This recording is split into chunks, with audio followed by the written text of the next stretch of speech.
Okay. Hi everyone, welcome to the Sonya and Sacha show. We are speaking about something that is very, very important to a young person now when they're trying to get a job, and it is all about today building up their resume. building a resume for a young person. Good. So you're an expert in this area, aren't you? Oh, I'm feeling a bit special Miss now. Sash? A bit of an expert. I think you are. If I was to do a resume, and when I did my resume, I actually came to you and you did a great one. I thought, Oh. because I had no idea. Well, I actually copied my husband's former, so Perfect. we're just going out and doing But that. I think you zhuzhed it up a bit, didn't you? I did. Yes, Well, you because did. everybody has a different thing. So ours is not. My husband has a whole lot of education, so he zhuzhes that up. Whereas our background is not in that. Our background is in experience. Well, So and you don't have pages and pages anymore, do you? No. They're like really succinct, short, sharp bits and pieces only of information. 1 or 2 pages, and that would be it. Okay, so from the very beginning, what do we do? How do we do this? Okay, so if anyone applied for a job with us, even specifically to work with us, and they're about 15 or 16 years old, their resume would realistically look the same. Would have their name, their date of birth, what school they went to, all of that thing. So we need to make it so really we want that resume to jump out. How do you actually say something about that person? So be as creative as possible.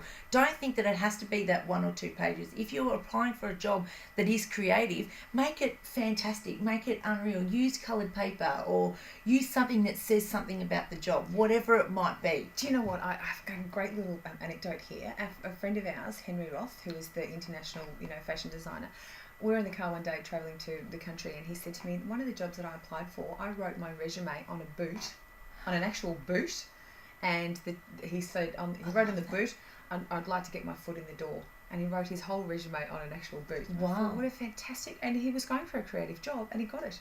Well, why wouldn't you? I love that idea. If a boot arrived on your desk, how thinking outside the square and creative is that? Well, I actually know somebody that applied for a job to be a sports journalism, and they got their resume and they stuck it around a football and sent it to the person. Perfect. That's what we're talking about. That would stand out. Absolutely. So they've got 10 million of these boring 1-2 pages. And it's boring. If you've got like 30 of these, Boring. 30 is a minimum, or 50 of these. There'll be jobs where you'll need to be a bit boring, you'll need to be conservative. Yeah, absolutely. But there are other ones, if you're going for something that's in a creative field, then of course you need to really stand I do like out. that foot in the door. That's a really good one. It's a great one, isn't it? So, how do you make it just a little bit different? So the first thing that you would do, if you've not ever had a job before, the first thing that you would need to do is volunteer, say yes, get involved in everything. And when I'm saying volunteering, it doesn't necessarily mean that we all need to go to the RSPCA and sweep up puppy poo for 3 hours a day. It doesn't have to be anything like that. You can actually volunteer for a big corporate company that is making money. So anywhere you want, think of the most creative field that you want to do. I mean, if you got to be able to work anywhere you wanted, where would you pick? What would you do? You certainly wouldn't say... It's a great thing to think about, isn't it? And go to that anywhere. company. Go, What's the worst they can say? No. And then you ring up the next place. Now, I read an article a little while ago. It's it's actually the way that it is now in terms of companies looking at young people's resumes. Everyone's got a degree. Yes. Everyone has a diploma. Everyone has a qualification. That's standard. That's just a tick of a box, really, for them. So it doesn't matter which school you went to. No.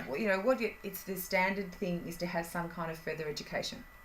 What they're looking for is how have you put yourself out there? How have you been proactive? So the volunteer work that you do is essential, because that's what they'll look for. They'll look for how motivated is this person to get up and approach a company or an organisation and say, I would like to do this for you, or has actually spent time, their own sort of social time, in volunteering for something to add that to their resume.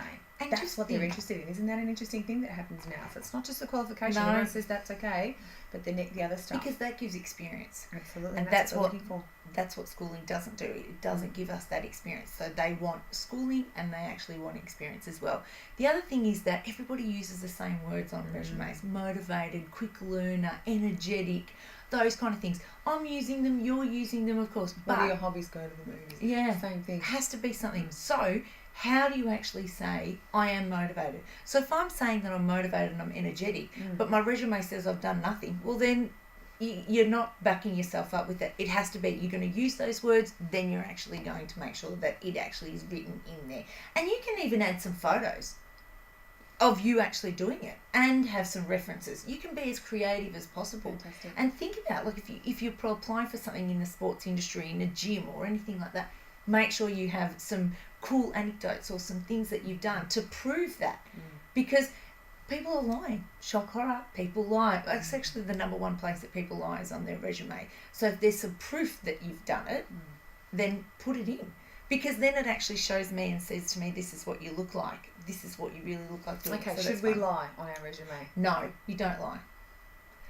You can put a little bit, maybe. No, don't lie. Don't lie, because if you get busted, then it's hardcore, downhill, nowhere. And they'll check, don't they? Yes, very small thing. It's a very small industry. I'm fluent in 5 languages, and someone speaks to you in French and you can't speak French. No. And all people will say, they can do lots of work on a computer and they can use Excel and they can use all of these different programs. And if you know the words lasagna and fettuccine, that does not mean that you speak Italian, right? No, okay, definitely not. No.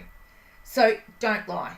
The other thing is don't over promote the things that you've done. So if you have gone into an office and you've done filing, say that you've done filing. Don't say that you've run the whole CEO. Yeah, don't do that, because then when they come in, one of the number one things that you would know, because we work with young people and we work with companies and organisations and not-for-profit organisations that employ young people.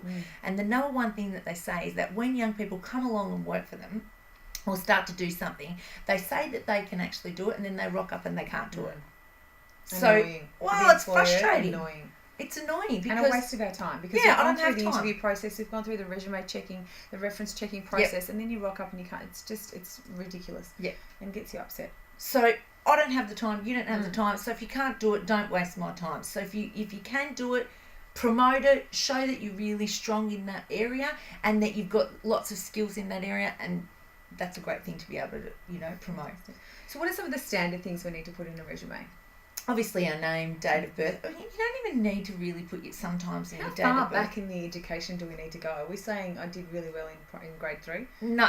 You don't need to put I won the top award for most outstanding 10 gold stars that No, year. you don't need to do that. Okay. So they're not going to be interested in that. But if you did do something important even in sport, or that you're school captain, or school absolutely captain or something like that, right. And the more things that you get involved in, Duke of Edinburgh, all of those things, they really matter. Yep.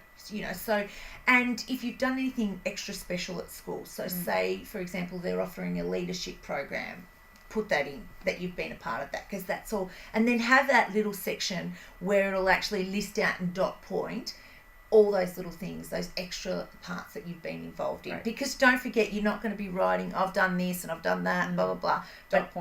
Dot point so that I can actually see that you are motivated, energetic, all of that sort of stuff as well. Short, sharp, succinct. Yes. Good.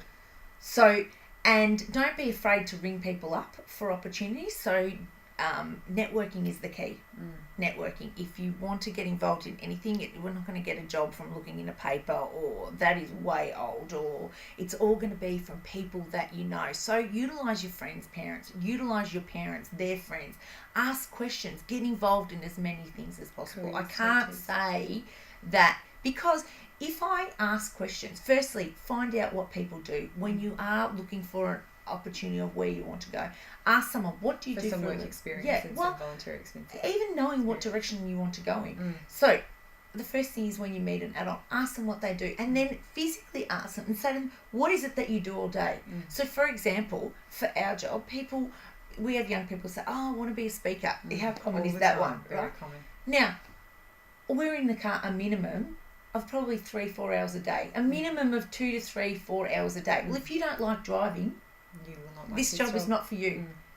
You have to understand, what is it that you actually do all day? So having that voluntary experience, working within that to really suss out what you don't want, is important for not only a resume but for your career choice as well. And you don't know who else you're going to meet in that, because within that one industry there is an industry and an industry and an industry of other things that you can get involved in. And you put all of that experience down in your resume, and that's the key stuff that they'll be looking for. Yes. Great.